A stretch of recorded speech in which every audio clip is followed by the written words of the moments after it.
Welcome back to another video, guys. Today I want to share something about our new home, our new house.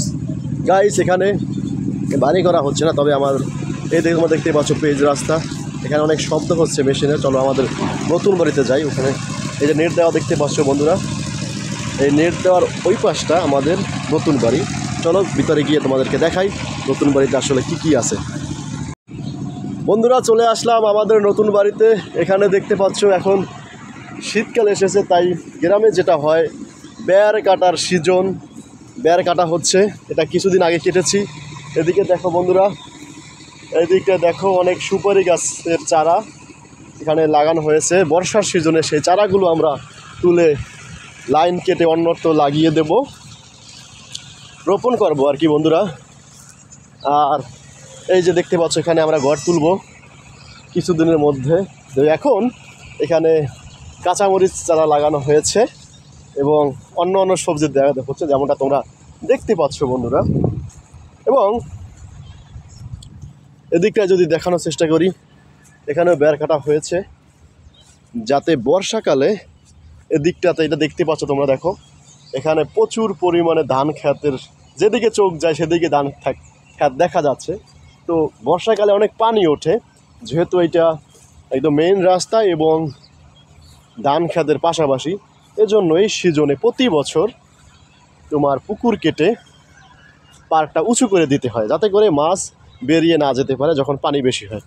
চলো বন্ধুরা তোমাদেরকে দেখাই আসলে এখানে কি কি গাছ আছে। এই একটা দেখতে পাচ্ছ বন্ধু, কলা গাছ।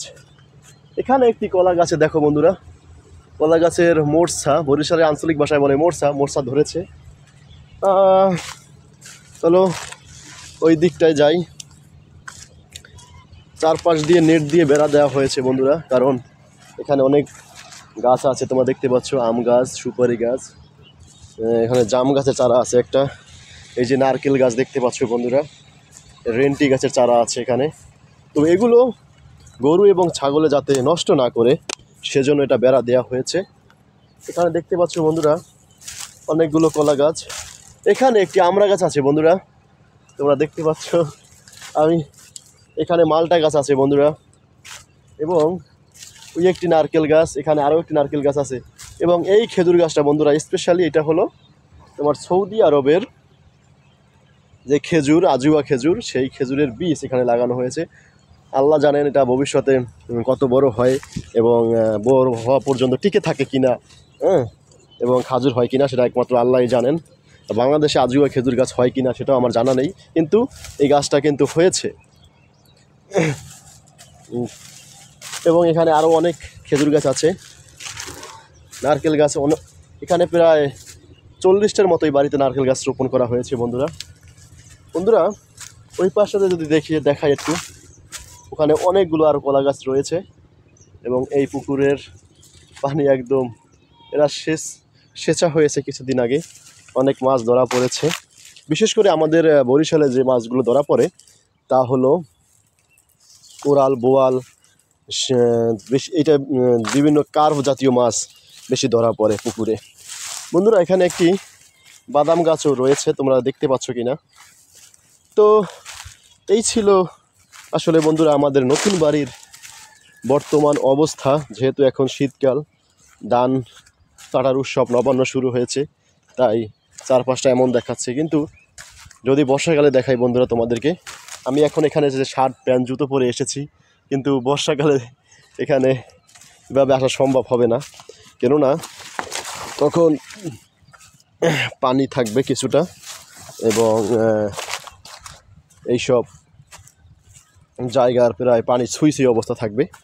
তবে আশা করা যায় যদি আমরা প্রতিনিয়ত এই যে বেড় কাটতে থাকি এবং এটা উঁচু করার চেষ্টা করতে থাকি, তাহলে 1-2 বছরের মধ্যে এখানে বাড়ি করতে পারবো। তবে আমাদের চেষ্টায় আছে, তার আগে এখানে বাড়ি করে ফেলবো বালু ফেলে। তো বন্ধুরা তোমাদের যদি আরেকটা গাছ দেখাই, একটা পেয়ারা গাছ আছে দেখতে পাচ্ছ, এবং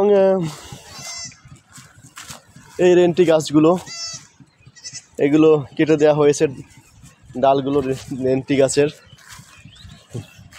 যাতে করে নিচের যে সুপারি গাছের চারাগুলো আছে এগুলো ভালো মতো উঠতে পারে, কারণ এই গাছের উপরে যদি এই রেন্টি গাছের পাতা থাকে তাহলে সেটা ভালো মতো উঠতে পারে না, অন্য গাছের ছায়া পড়ে এবং রেন্টি গাছের পাতা অনেক সুপারি গাছের জন্য বেড়ে ওঠার ক্ষেত্রে একটা বাধা। তো বন্ধুরা আজ এ পর্যন্তই।